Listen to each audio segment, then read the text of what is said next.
So welcome, my dears. This is my first sort of a shootout video which I do here with, as you can see, the world above you, and if you have the world over your head, nothing can do you no harm for sure. This is for Anya, whom we welcome. She's a new inhabitant of our small town here, and we feel very pleased to have her here, and we please want to stay on this planet or elsewhere, wherever we will need her, and we do so. And her most beloved album is this one. It's Let It Be, and as you can see, I have quite a bunch of Let It Be's here, Let It Be albums, which I'll do a review of for you now. And it goes from the lo-fi of the Near or Middle East over the River Plate beefy American one up to the very clean cut, crystal clear German audiophile hi-fi version, which is very accentuated indeed. But let's start with the American one. Our American friends are put this out here, and this is the first release in America, the only one with the gatefold cover here. Very nice, and you also buy mainly because of the gatefold with the red apple label here from the US, and it is, well, it is a very undefined, very low bossy sort of sound which doesn't divide it into pieces. The instruments are unclean, barely dividable from one another. The highs are not very accentuated. It feels a bit as if you were on a Sunday brunch and having hit on can after can of wine cooler, and you have an experience like being the reindeer meat on the barbecue, and the fire and the sun will just melt you away. This is really not the best sort of sound you can possibly imagine, but it's typical American. It's deep down low, and it makes it sort of a Woodstock or rock and roll or folk festival experience, and some country event out there. The guitars, the bass, everything melting, and the whole sound. It's like it's a bit dark, I must say. It is, as we say, it was too dark altogether. I said, with a small gesture that kept in everything: the mud, the creek, the forest, the river seemed to beckon upon with a dissonant flourish before the sunlit face of the land, a treacherous appeal to the lurking death, to the hidden evil, and to the profound darkness of its heart, as Joseph Conrad would say.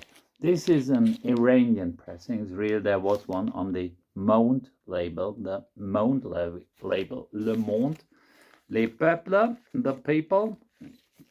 And you also have it here, the Monde, but here they forgot the E, so it's like the German moon. The Persians are a night people, you see. She was as beautiful as the moon, they say. Yeah, the night's a rose once it opens. But anyway, this is an unofficial release, of course. It's a bootleg. It is ultra rare. There might have been printed between 300 or 500 copies, which only few made it to Europe before the Iranian revolution of Ayatollah Khomeini. And the ones that are here, two of them I have. Strangely enough, I have of them too, and I'll show you two Monde label. Where are they? Just a second, please. But to tell you about the sound. The sound is really odd. It is monophonic. It's of an inferior quality. It has crackles. It has a backfire that is loud, and one time it skips. But it may never have been really better as far as the quality is concerned. Here's the other. You see two Monde label, two of them Iranian releases, and it is as if there was a scarf in front of the mouths of the beatles, and it is all EQ'd down and it's filtered away. It's just you almost hear nothing. But it's a strange experience. It's raw. It's wild. It's like coming from out of the rehearsal room. And by the way, I don't really know why the Americans and the Iranian government always come into a quarrel, because I'm sorry to say, but I don't want to insult the American by saying this, but I'll state my case clearly.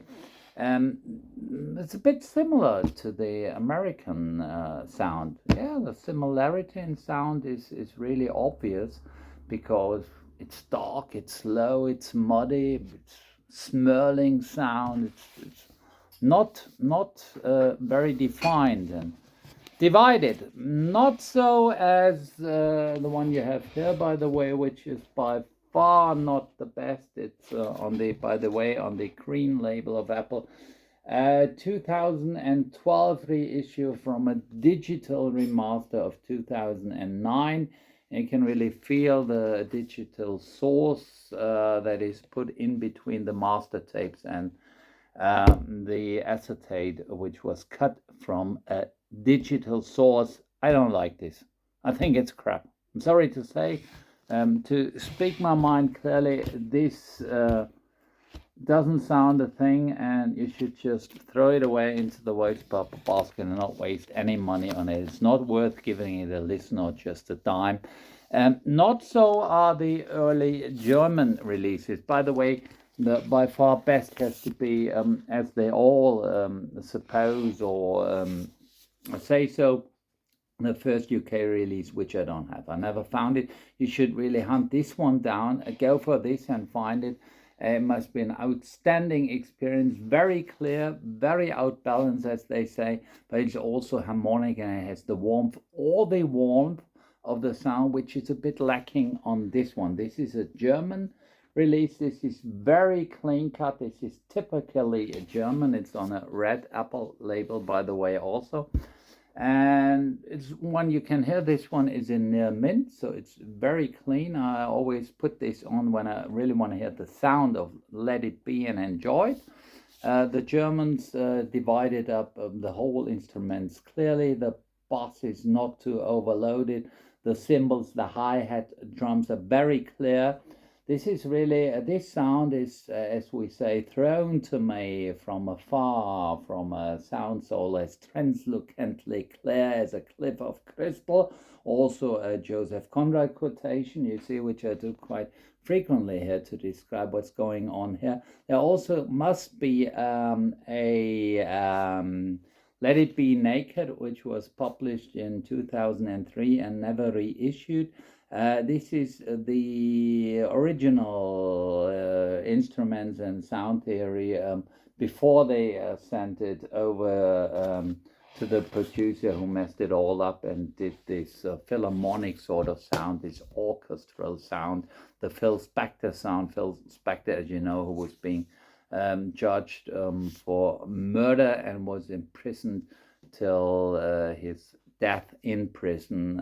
He murdered a prostitute. It was so over the top, and you hear this a bit in this sound, which was by him. But he's made worse than this. He's ruined an album of Leonard Cohen. He didn't quite totally ruin this one, because it's nearly too good. You can't really ruin it. It's, in my opinion, my eyes, one of the best ever records, and the one that I prefer from all the Beatles records.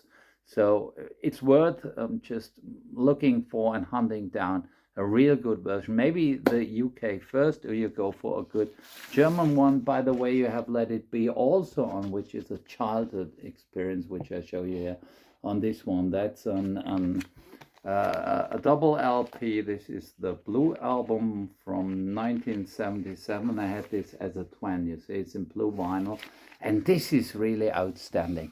I mean, the rest, which I showed you, is bold, it's brilliant, but this is astounding. This is so clear, this is so divided, this is in the highs, the cymbals, everything. This is such a fresh and perfect sound. This is really German audiophile stuff. Out of the 70s, the Blue album of the Beatles. If you ever get to buy this one, just do it. Do it. It's an instant call, and you say yes. You give the money. You enjoy the Let It Be sound. You love it. You're welcomed in Swineham now, and you will please stay here or elsewhere, but stay inside. Okay. Thank you very much. Goodbye.